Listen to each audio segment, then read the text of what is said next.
po ba kayo magpakulong? Oo, papakulong ako. Papakulong ka. Tatawag po tayo ng pulis po ngayon. Bukas kaya.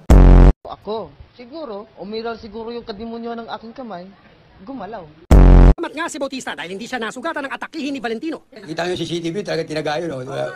Malakas po yung guardian angel ko sa likod. Nakita ko, ginanon mo eh, saan tumama yun? Di baliktad yung baliktad.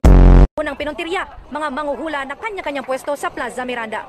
Bukod kasi sa hindi raw nasusunod ang physical distancing, doon na rin daw sila natutulog sa Plaza Miranda. Pinaalis sa Team Hawker sa mga manguhula, pati ang kanilang mga gamit at basura, pinaligpit. Hirit nila sa mga manguhula. Dapat tinuhulaan nyo na mahuli kayo eh. Di nyo po na itatanong, kami po, hindi lang po kami entertainer talaga. Totoo yan? Doon sa Cebu po, isa po akong abogado doon. Ikaw abogado ka? O, abogado po Maraming ako. lawyer dito. O, abogado ako. Abogado ka? Lahat ng mga kliyente ko po, pinapangakuan ko po. Paano? Na kapag sila talo, tapos ako yung abogado, magpapakulong ako. Yun. Oh, kanina may tumawag, isang kliyente ko doon sa Cebu. Oh. Oh, pero ibinigay ko sa ibang abogado. Bakit? Kalalabas ko lang sa kulungan.